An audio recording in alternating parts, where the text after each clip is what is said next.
But I said, I think your number one thing, if you're asking me, and who knows, we may never talk again, but I would say, let's come up with a purpose statement. Why are you doing this? And I said, that's going to be hard. Go into ChatGPT, ask for examples of purpose statements, find your purpose statement in there. And I shared with them Bering McKinley's purpose statement. We exist to use our MSP knowledge about the industry and the tools to help MSPs in the United States increase their revenue, achieve profitability, and increase their enterprise value. And shared with them the background of how I got there and what that means to me and why it's clear to our clients, why it's clear to me, why it's clear to everyone on the team. Because I said, once you do that, now you can start, because right there, you've got to think about yourself and you got to think about your clients, who you're serving, and the folks that choose to work for you. I said, once you get done with that, now we can work on being really selfish in a way and setting those objectives for yourself. Earlier today, I was speaking with a gentleman who had just started a new business, MSP based, MSP focused, and he was really lost. He's somebody I'd known tangentially in the industry. He was executive leader at an MSP, and he's now gone out and started his own business. And he'd been at it for now, and this is as of this morning. He'd been at it for I think about 7 months, and it's really amazing to me when somebody, and he was in his 50s. It's amazing to me when someone starts a business for the first time and they're not 19 or 25. To be in your 50s and start a new business is really incredible. It's brave. Um, and it's an incredibly naive moment in life when you've worked a career for other businesses, you've seen other CEOs and owners and leaders, and oftentimes you've probably thought, "Boy, I could do it better. I don't know what's wrong with this person. They should do this instead of that." And it really comes from a place of not understanding the full picture. Even if you're an executive, it's very easy to second guess or question the person above you, whether it's a CEO or somebody else on the leadership team. So that moment of saying, "I'm going to start my own business," you have to be incredibly naive, and I mean that with nothing but peace and love, to think that you're going to do it better. And it's that naiveness that probably keeps entrepreneurs coming into the marketplace every day and every year. In this gentleman's case, it was such a level of I get to overuse the word naive, that it, it was shocking and jarring. And I'm used to talking to owners, no less than 10 different owners every week for the last 20 years. And so I get used to a certain rhythm and cadence, and I can make some safe assumptions about what they're familiar with, what they know about, what they don't know about. And to speak with somebody who's a grown person and have them just get kind of a deer in the headlights look about a topic. It's really crazy. So, uh, in getting to know him and what he's trying to do with the business, I started asking a few questions and kind of asked him about revenue, how many clients, very vaguely, what's the plan here? That age old question, where do you see this in 5 years? And his level of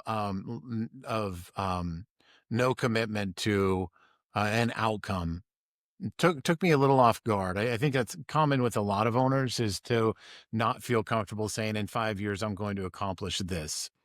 But this was different. It was very much I haven't considered that, or I want to focus on building my offering and getting a few clients. I don't want to focus on big outcomes yet. And I think that's just self-protection, self-preservation. To state something out loud means you now have this expectation that you follow through with it. And God forbid you tell someone else, like your spouse or your kids or anyone else, that you're going to do this thing or have this outcome. Now it gets really scary. So this gentleman, he had no answer. And then I said, "Okay, well, tell me your comfort level with just selling your solutions." And he didn't seem terrified, but it's very, very clear he'd never lived in a sales world. He never fed his family on his ability to sell, which again, that's no bad. It's just understanding where you're at. And as we got into the conversation more, he said, what did he say? He said, I'm not gonna focus on selling because if I start being successful at it, I'm gonna end up like every other company where I have too many clients and I don't have processes and my systems built out um, to actually deliver those services in a quality manner. And he took a breath and said, "Hey, what do you think of all that?" And I love that question. And I am a really nice person, but I try to be extra candid with people when I only have a very short amount of time with them. And so I just replied, I said, that just sounds like a bunch of nonsense. Um, and he knows me well enough to know that, again, that's said with peace and love. I said, do you want to know why I say that? And he said, absolutely. So I just kind of broke it down for him. I said, first of all, you have no goal. You have no idea the target you're shooting for. You haven't developed your offering yet. You are terrified of the idea of selling because you're kicking it down the road so far. Selling meaning selling the services. And it's just nonsense, man. And we went on to talk a little bit of where he should start. He's bringing in a little bit of revenue. He's able to, meet whatever financial obligations he has for this business right now. But I said, I think your number one thing, if you're asking me, and who knows, we may never talk again, but I would say, let's come up with a purpose statement. Why are you doing this? And I said, that's going to be hard. Go into ChatGPT, ask for examples of purpose statements, find your purpose statement in there. And I shared with them Bering McKinley's purpose statement. We exist to use our MSP knowledge about the industry and the tools to help MSPs in the United States increase their revenue, achieve profitability, and increase their enterprise value. And shared with them the background of how I got there and what that means to me and why it's clear to our clients, why it's clear to me, why it's clear to everyone on the team. Because I said, once you do that, now you can start, because right there, you've got to think about yourself and you got to think about your clients who you're serving and the folks that choose to work for you. We'll be right back with more, but first, here's a quick message from Bering McKinley. Most MSPs are constantly busy, chasing tickets, projects, and fires. But without structure, it's hard to know if the business is really improving. Vision from Bering McKinley is the system that helps you work on your business, not just in it. It connects leadership strategy with daily execution. Vision aligns people, process, and performance, creating clarity and rhythm from goals to results. And the Vision app brings that structure to life, helping you create policies, track goals, review KPIs, and collaborate with your BMK consultant all in one place. Behind it all, Jetson AI, your assistant inside Vision, helps you find answers, generate insights, and take action faster. With Vision, you gain visibility, accountability, and measurable growth. You're not guessing, you're improving. Vision, Jetson, and the Vision app, your path from strategy to results. Start transforming your business today.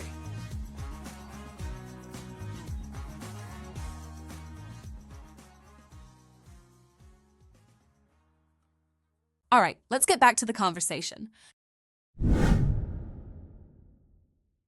And so once you get done with that, now we can work on being really selfish in a way and setting those objectives for yourself.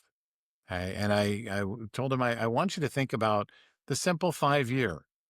What do you want in 5 years? Really envision it, take your time with it, and start with kind of the quote unquote easy one. What's that revenue going to be in 5 years? Is it going to be $100,000? Is it going to be $1 million? Is it going to be $10 million? What is it going to be? And you'll self regulate. You have enough business experience that you're not going to say something crazy, and hopefully you'll push yourself hard enough that you can stretch beyond, something that you can easily achieve. Um, and that started resonating with them. And I said, now let's think about after that, what kind of income you want from this business, whether you're an owner or an operator. What do you want to make? Because he's in his 50s. He's not 20. He's not 30. This is a limited time horizon. So I said, what do you want to make from this? State that objective. And then we kind of went down and talked about profit margin and talk about clients and whether, we want to have X number of employees or whatever we think we'd take. So we kind of tricking him into building a little bit of a business plan, but really focusing on those objectives. So I didn't go through the exercise of let's practice making an objective. But had I would have taken him through the SMART process. And I think everyone who's been in business very long or cares about these things knows what that stands for. It's subjective, I'm sorry. It's specific, measurable, attainable, realistic, and time driven. Okay, so we got to get really specific. I will earn $1 million in revenue for my company. Okay, so we got that. Measurable. Can you measure $1 million? Yes, you absolutely can. It's either 999,000 or it's a million. Okay, so measurable. Attainable. Is it attainable? And this is we got to do a little bit of work to say, is there any evidence that other people in a similar industry have been able to achieve $1 million in revenue? Sure, there is. Okay, we'll call that attainable. Is it realistic to expect that you can do that? You know, you're going to have to sell, you're going to have to build processes, you're going to have your infrastructure in place, you're going to have to understand the tools that you're going to need and be able to attain those or obtain those. Okay, so is it realistic that you can do these things? And then what I consider the most important of the SMART goal is the T, time driven. Okay, so what we're looking for here from him is on what date will you achieve this? So we kind of go from the S to the T. Specific, $1 million. Time driven, 5 years. Okay, cool. Now you have a SMART goal. You'll need to, or he'll need to, or any of us will need to rinse and repeat that. We'll just call him on day one of the business. So he's got to go through those objectives, and you just start with, hey, what are the basic things I want? Whether it's headcount, revenue, profit, number of clients, whatever it may be, you just start ticking down the list and make a SMART goal for each one of those. As you think about weaving that into what the day to day looks like, because sometimes that can feel a little bit heady or in the sky or in the clouds, head in the clouds type thing. But that's what's going to drive that person's daily behaviors. If you commit with passion and with clarity and with conviction that you will you will earn $1 million a year in this business in 5 years, well, now you have no choice but to meet that objective or die trying. Getting into, well, what will I need to do to get that? Well, that means I'm going to have to earn, $1 million of net new revenue stacking onto my existing million every single year. Well, that means I need to bring in, what is that? $830,000 a year. $830,000. What is that? That's about 83,000 a month. Okay, so we need to get $83,000 a month of net new revenue every month without fail. You miss it by 20,000 in one month, well, you got to add another 20 to the next month. Well, now you can work backwards and say, well, if I know I got to get that 83,000 a month, what's my average deal size? Let's just be really generous and say it's $10,000 a month. Okay, you need to get 10 of those. 10 $8,000 a month deals, or dollar value divided by average deal size. If we're talking recurring revenue, that's how many you need to get. Okay, well, let's just pretend the answer is you need 8. Okay, you need eight, and you get there. All right, now what do we have to do? We have to go back another step and say, well, what might my close ratio be? We'll say 50%. Will be generous. All right, then we need to deliver 16 proposals every single month that we're trying to get to that 83,000 or whatever we said.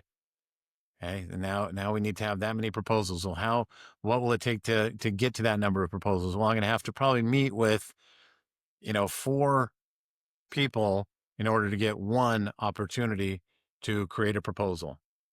Okay, now I'm lost in my numbers now. But if we said we needed, what did we say?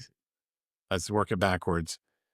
We need 80,000. Each deal is worth, uh, whatever we said, 10,000. Then we need 8 deals, 50% close ratio, 62 proposals, 25% of the meetings are going to lead to it. So, what did we just say? 8, 16.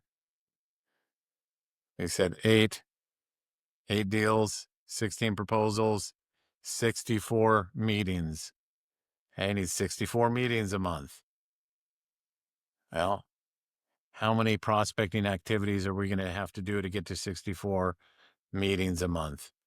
I'm gonna just be brutal and say you're gonna need 10 touches before someone's gonna say yes to a meeting. So now we got to do 64 prospecting activities every month. And now we can break it down by week, down to day, down to hour, even if we wanted to. But we can see that we're beginning to shape this person's day to day. And the further up the funnel or down the line we get, we start seeing really big numbers. And we start seeing 600 and something prospecting activities a month. Well, that sounds like a big number, but what's that really? What is that? We'll just call it 150 a week. Okay. 30 a day, a work day. Well, it starts getting manageable, but that's still a lot of work.